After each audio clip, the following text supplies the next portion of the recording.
I think that there's no such thing as self. I think that the idea of a self is based in dualism. I think it's a dualistic assumption that such a thing exists. And I'm going to explain why I think that there is no such thing. Starting with a discussion about Christianity. I started a series of videos discussing whether or not Christianity was monist. Christianity is monist.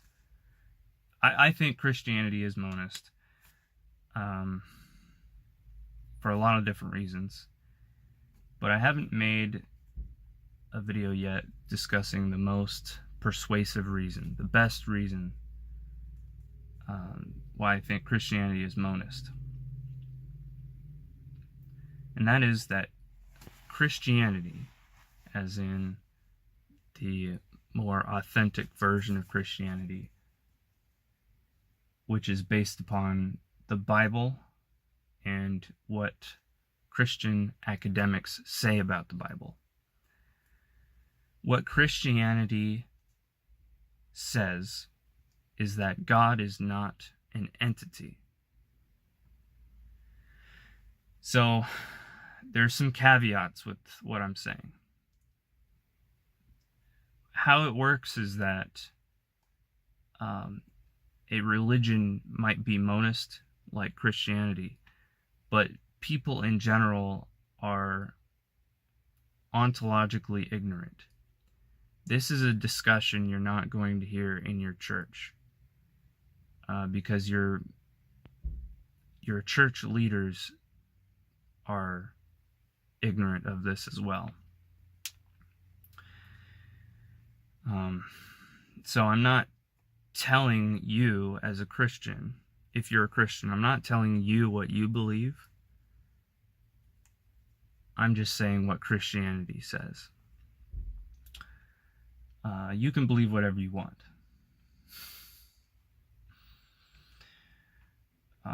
So Christianity says that God is not an entity. So the basis of this statement is called divine simplicity. There's a Wikipedia page on divine simplicity, and it talks about it. Basically, it says that they're so in the Bible or in Christianity, God is attributed with many characteristics, and they're all extremes. God is basically an accumulation of all of the extremes, like omnipotence, omniscience, omnipresence, stuff like that.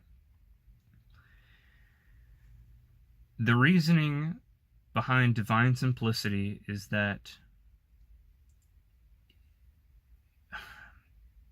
if you have a God that is the accumulation of all these extremes, if that God is an entity, then that restricts God. You're making God into something that is less than these extremes. For example, if you think that God is like some kind of a ghost father figure, then you've now given God a location, and God is not omnipresent. So what people do is they anthropomorphize God, and they psychoanalyze God's mind with the assumption that God is like a human, but a human that's like has superpowers or something. So this is the whole version of God, the whole concept of God that like atheists say is dumb. And it is dumb because it's dualistic. Christianity, however, says that to think of God this way is blasphemous. What you're supposed to do as a Christian is think of God as a collection of godlike characteristics and not an entity, not a singular being with an intelligent consciousness. Okay? I'm not saying what I believe. I'm just telling you what Christians believe or what they're supposed to believe. And this is all based on the Bible, too. So, you might be thinking, Eric, if God's not a singular being with consciousness, then who's making all the decisions? You know, what God can I psychoanalyze? Well, that's kind of where angels come into play. Angels, I think, represent consciousness in the Bible. There's this whole thing about the Bible being like an alchemical text, and like, I don't know, there's like bodily fluids going through your spine and essences and whatnot, but no, I view the Bible as cosmological. But monist. It's describing a monist cosmology, and angels represent consciousness and maybe other forces, but I think it's mainly consciousness. So the whole thing about angels is that they're spirits. Angels or demons. Demons is just another word for a bad angel. But spirits and angels are the same thing. Angels in the Bible exist as a hierarchy. And there's a lot of traffic to and from, you and, like, let's say God or whatever. There's a lot of traffic of angels going in and out of your brain. And the Bible says this. There's a lot of traffic.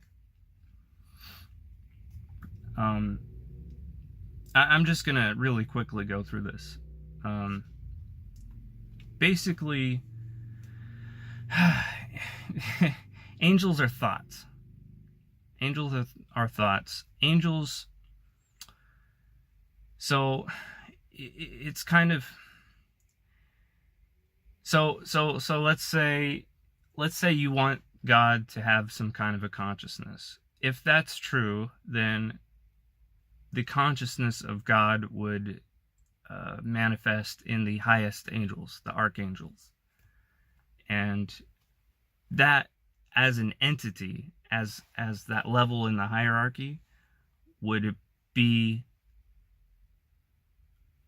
the consciousness of God. The only problem with that is that God encompasses everything, and not just consciousness. Consciousness is just a subset or a subcategory of God. Just like the angels are a subset of God. And while I'm on this topic, Hermeticism is explicitly monist, except for like one or two things which completely contradict it. There's this rule in Hermeticism that all is mind, all being another word for God. So the phrase all is mind kind of suggests that consciousness is God, or God is consciousness. It contradicts everything in Hermeticism. Basically, consciousness is a subset of God. Consciousness is not God. So all the idealists attach onto that, obviously, and they're like, oh, you're God because you have a mind and you dream up reality. Like, no, that Hermeticism is not idealism, it is monism. I don't know who came up with that, but whoever along the line of Hermetic people, one of them didn't know anything about ontology, and they came up with this phrase, all is mind. That's not true. It's also not true in Christianity, because Christianity is monist, and angels are a subset of God. Okay? So basically, angels are thoughts. The way I think it works is that, so you have a sense of self. Right now, you have a sense of self. Basically, what that sense of self is a combination of all of your experiences put together at this moment in time. Contrast that to when you're sleeping. Do you have the same sense of self? No. You have a reduced sense of self. And you have a reduced set of experiences. Your consciousness level is reduced. So just like the angels exist in a hierarchy, you, when you are asleep, are further down the hierarchy. There is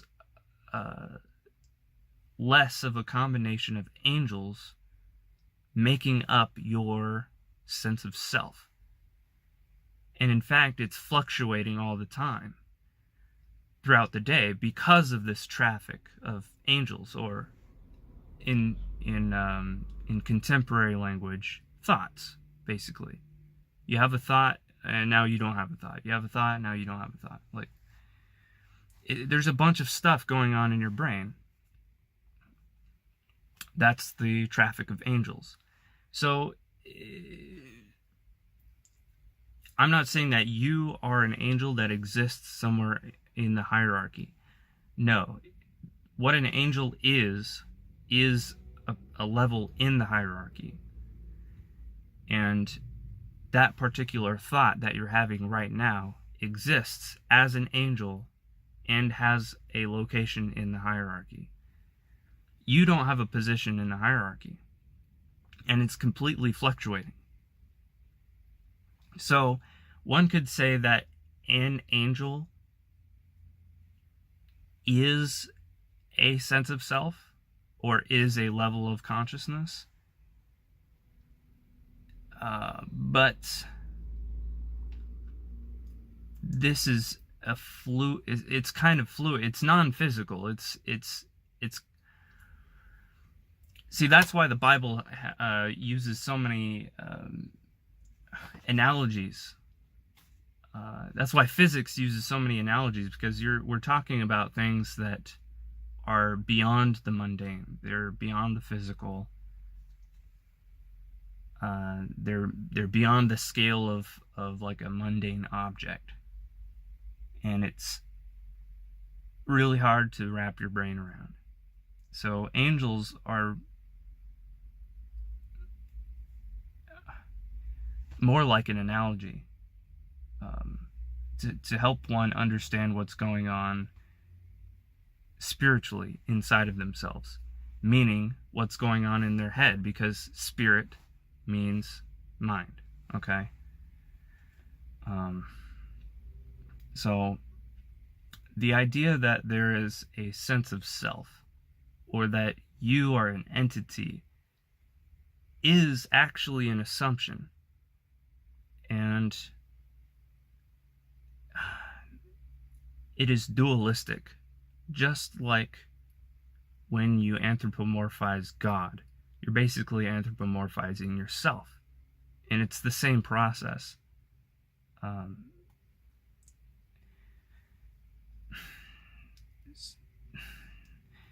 So the soul, basically in the Bible, the soul is like your life force. And it may or may not behave in the same manner as angels, but the soul is not a spirit. The soul is not a thought.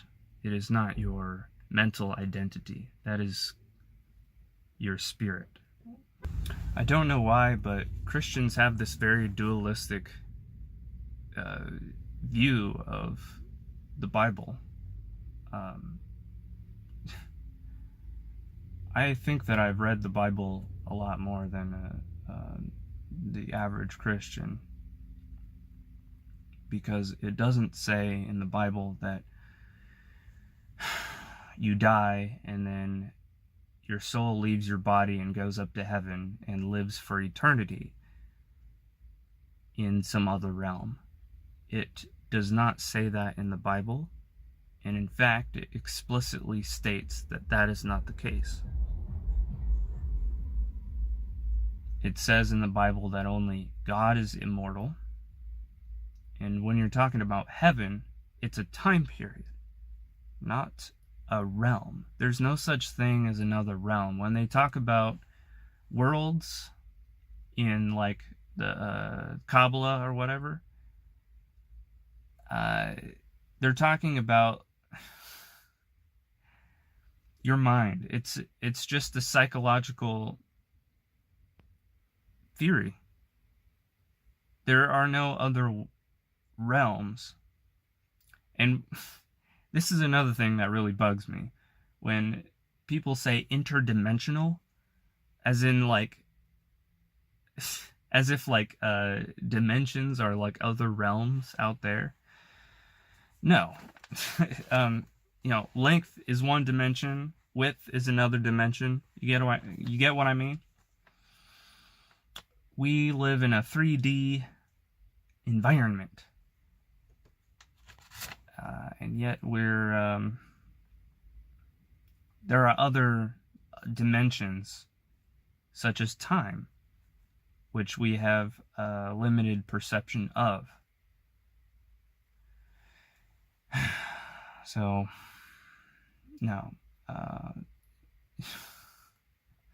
In the Bible it says that pretty clearly that heaven is a time period on earth during which you have your physical body.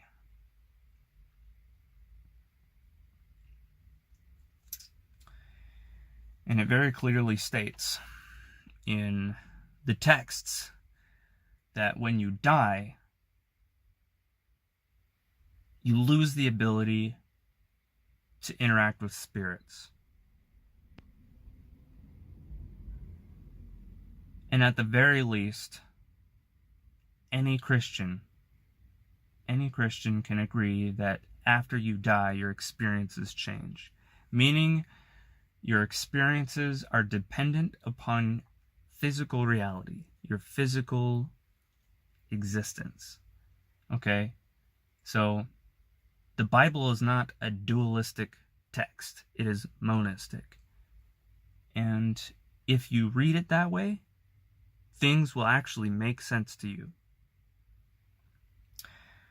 So I'm not a Christian because I don't trust people, human beings. I don't trust human beings when they say that they have special powers granted to them by God.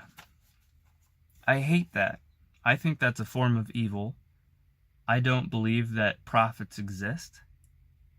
So when people say have faith in God, what they're actually saying is have faith in those human beings over there who claim to have special powers given to them by God. That's completely different. So as a pure monist, I appreciate the Bible and the philosophy behind it. But in the same manner, I appreciate all religions, because I see all religions in pretty much the same way. They seem to be all monist. What I don't like are, prophecies. I don't believe in that. So, I guess I'm not religious, but I am a pure monist. So, yes, I do believe in God in a kind of like a Spinozan form. I view God as, well, it's hard to assign labels to God, other than omnipotent, omniscient. God is basically, you can comprehend the general idea of what God is. It's hard to assign a label to God, like, God is the laws of physics or something. But I can guarantee you that God is not an entity. And if there is an entity that is a being with a consciousness, and it created our universe, and it pulls the strings, maybe there is some kind of a ghost thing. But I can guarantee you that there is an ultimate objective reality, and it is not dualistic, and that ghost is not God.